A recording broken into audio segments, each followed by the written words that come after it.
Alright everybody, I'm back to do a UFC Judging video, because that's been the topic of the week it seems. And this comes about after UFC 101 had two split decisions on the card, which were John Howard and Dan McCrory, and Sakara versus Leites. I'm going to kind of dissect both those, because I actually went out and found the fights. I will link the John Howard Dan McCrory fight in the sidebar, because it was a pretty good fight. I will not like the Sakara Leites one. It's on that same website. If you really want to subject yourself to how bad that fight was, go ahead. But I'm not going to recommend it or give you any further assistance in that matter.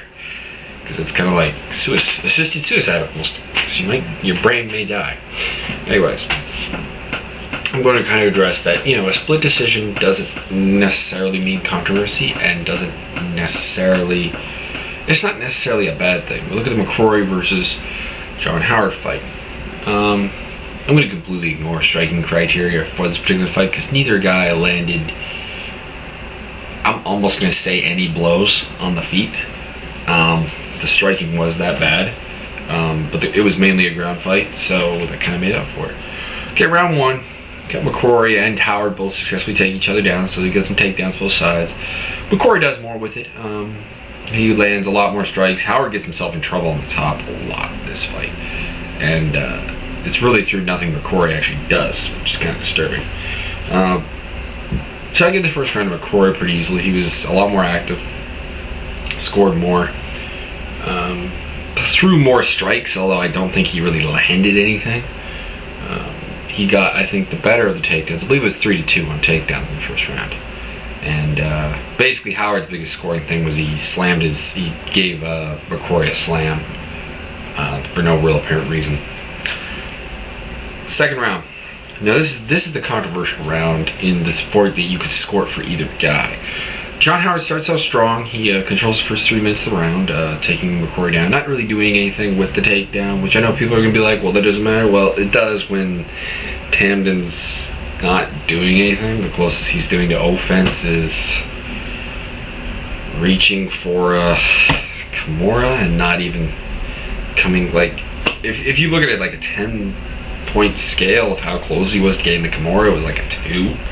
So that's nothing. The last 2 minutes of the round pick up a little bit more. Howard goes for a guillotine. McCrory gets out of it. McCrory starts landing some decent shots, goes for guillotine himself. It is one of the worst jumping guillotines that I think I've ever seen. And I do believe this is the round where John Howard finishes off going for a diving heel hook, which was weird. Now this round's a bit difficult to call because you have Howard, who had control of it for longer. Like I said, about from the start of the round to 3 minutes in was mostly Howard. And then later on, you have McCrory kind of achieving more in terms of trying to end the fight and so on. But I probably would have to give this round to Howard, just because even during those 2 minutes, Howard had his moments. So it's a tough call. Moving to the third round, this is all John Howard. Outside of a suplex attempt by McCrory, he has nothing in this round. The suplex, for the record, wound up with McCrory on his back. Howard basically, again, not doing anything. He just lay and praying, but again, McCrory not doing anything from his back, just kind of trying to pull a rubber guard with Joe Rogan making fun of him and kind of reaching for that Kimura, but not being any closer than he was before. So, well, you could give that second round to McCrory, and some judge did, and that's why you got a split decision. And I don't understand why people are really complaining about this, because they thought McCrory won, and I think that judgment being kind of generous. I would have given this fight to John Howard. That being said, I would not smack anyone in the face who said Tandem McCrory won this fight. So a split decision seems about right. The second split decision of the night, I'm not as pleased with this one. Let's just Sakara and Leites. This fight was utter crap. First round consists of maybe a total of 7 strikes being landed, and Leites getting stuffed twice on takedowns. I gave it to Sakara. He landed more strikes. He kept it on the feet. He did lose. Leites was more aggressive and had the octagon control because he kept backing Sakara back up against the fence, but Sakara would just circle away. I have to give the round to Sakara. Some judge gave it to Leites. That's the one I didn't get. Like, one judge scored this fight 30-27 for Leites, and I think that was bull. Second round, though, that's all Leites. Leites gets a couple takedowns, gets his back a couple times.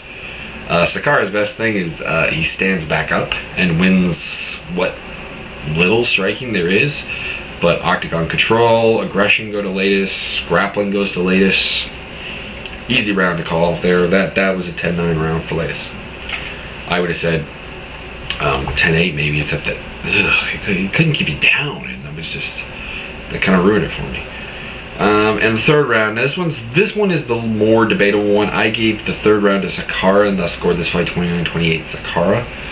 Sakara again wins on the feet. It's a lot like the first round, except near the end, Leites actually does get a takedown for about 20 seconds, gets his back, and then Sakara stands up again, which is the biggest event of the round. But that being said, I can't, despite the fact that Sakara looked god-awfully unimpressive and was not committing to throwing anything and was just backing off and just pitter-pattering, I gotta give them the decision. It's kind of like John Howard. I was very unimpressed with both of them, but I did give them the decision. I could see Tanner McCrory win this fight. I did not get the 30-27 because I don't understand you can give Leites the first round. You could give him the third round, I guess, because of that, just getting his back. But the first round was a bit weird. It was just no. So there you go. Those are the breakdown of 2 split decisions.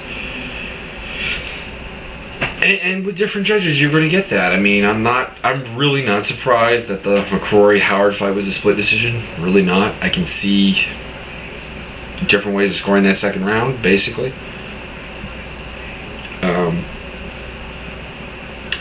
I'm not so pleased with Leites Sakara being a split decision because I thought Sakara kind of won that fight, although in utterly unimpressive fashion.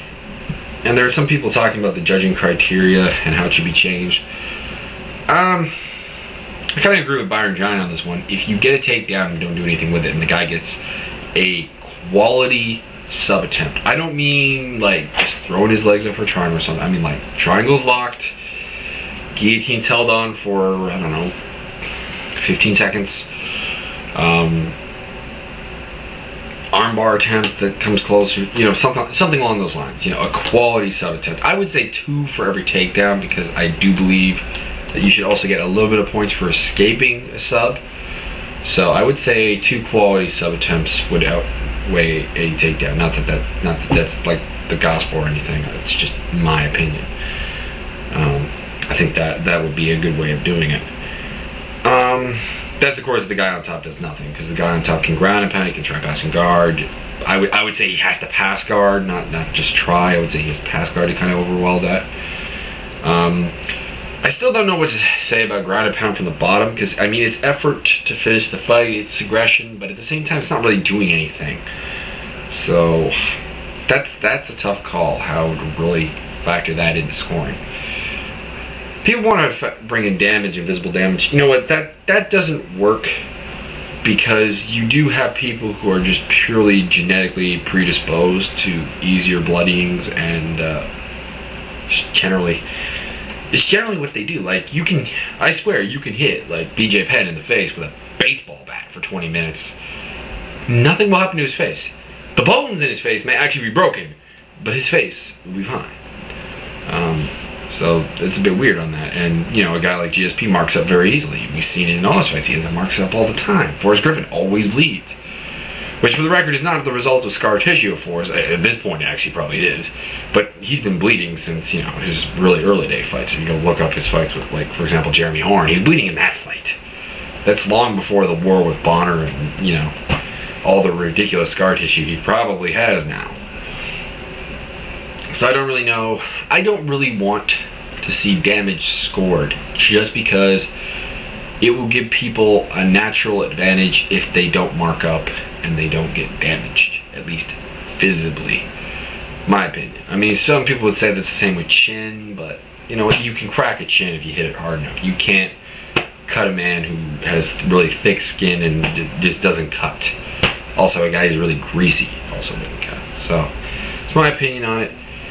Lesser scoring of takedowns, more scoring for sub attempts would be a good idea. That's my 2 cents on UFC judging at the moment.